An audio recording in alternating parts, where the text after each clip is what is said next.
The Miami Hurricanes must find a way to overcome one of their biggest rivals this season.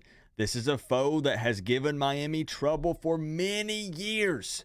And no, I'm not talking about Florida State.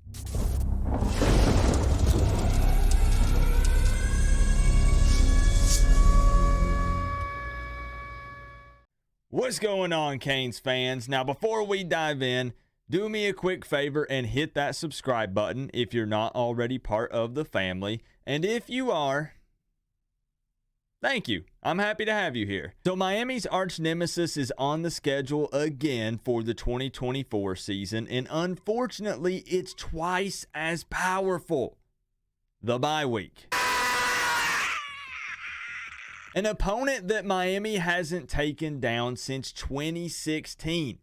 That's right, it's been 7 years since Miami has won a game off of a bye week. Now, just keep in mind that when I say this, I'm talking about an official bye week. I don't count the 2020 COVID season. I don't think really anybody counts that towards anything. And I'm not counting any type of postponements or rescheduling or any of that stuff. We're purely talking an official, scheduled, know ahead of time before the season starts bye week. Now, trust me, I know that this isn't really a new topic amongst Canes fans because this gets discussed all the time. But the reality is that it is scary. I mean, why does this continue to happen? This has literally spanned across multiple coaches. And as I already said, it is sort of bad news because there's 2 of them this season. Let's just be real here.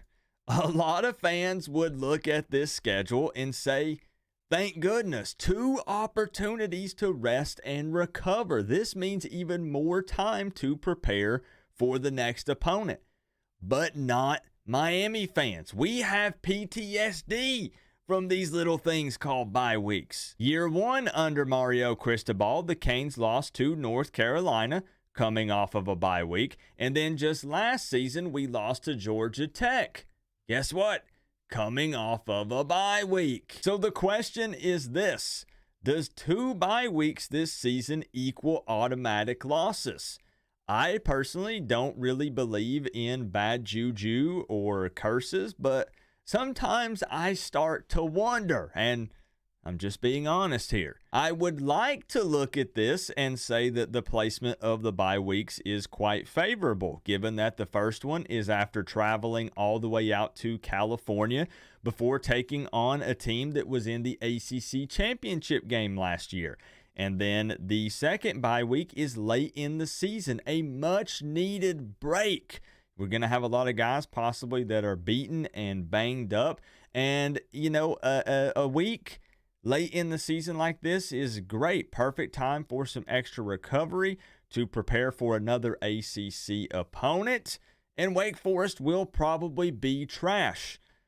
Once again, the scary thing here is history says Miami struggles after bye weeks and typically drops those games. So that would theoretically make this even worse if they were to drop the game to Wake Forest, because Wake Forest probably won't be very good. Now, I fully understand that I'm getting way ahead of myself. Everything right now is on paper. This is February at the time of filming this video. Spring ball hasn't even went down yet.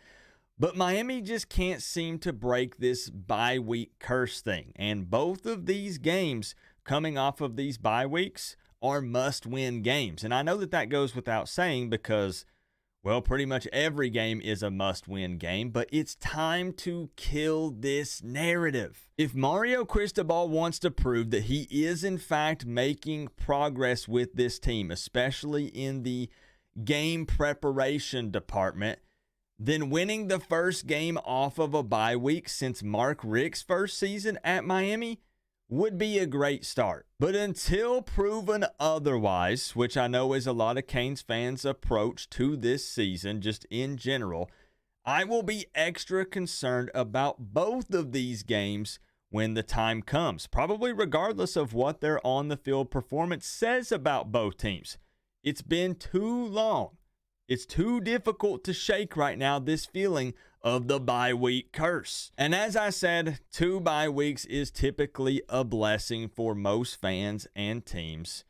But it's scary for us, and that's just facts. We're the Miami Hurricanes. We always say we'll line it up any day of the week.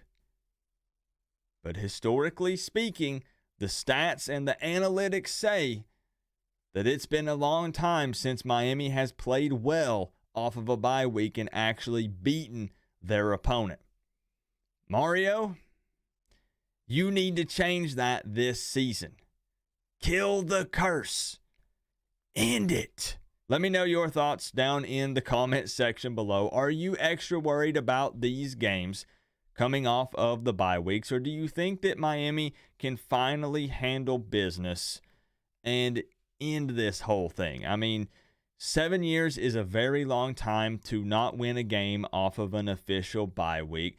And I think it's fair to say that it's okay for Canes fans to freak out a little bit playing a game off of a bye week. It's very easy to sit back and say, well, this year will be different, or, well, we have this player or that player. We brought this new coach in.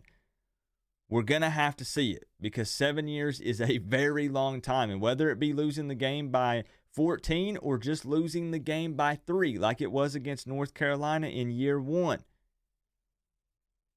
a loss is still a loss. And Miami needs to get wins off of these bye weeks. It's honestly unacceptable to continue this trend. So let me know your thoughts down in the comment section below. Chop it up.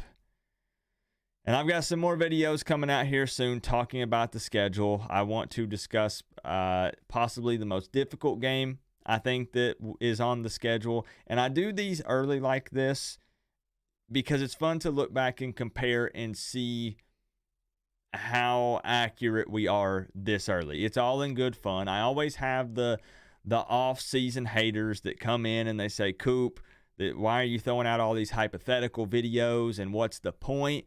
It's just all in good fun. There's no college football right now. We have to assume a lot of things, make some educated guesses, and it's just part of it. It's giving us an opportunity to talk ball in February. So like I said, don't be shy. Let's talk about it down in the comments. I do think at the very least Miami can win one of those two. Louisville is a game that I do have circled because Braum has been killing it in the portal. Now, it's going to be interesting to see if this is sustainable long term. You have guys like Dabo who says, we're not using the transfer portal. We're not pulling a single player out of it. And then you have guys like Braum who attacks the portal and literally makes an ACC championship game appearance in his first year. I know they didn't win it, but, hey, Canes fans would have loved to have made it to a conference championship in Mario's first year. So you can't really downplay that, right?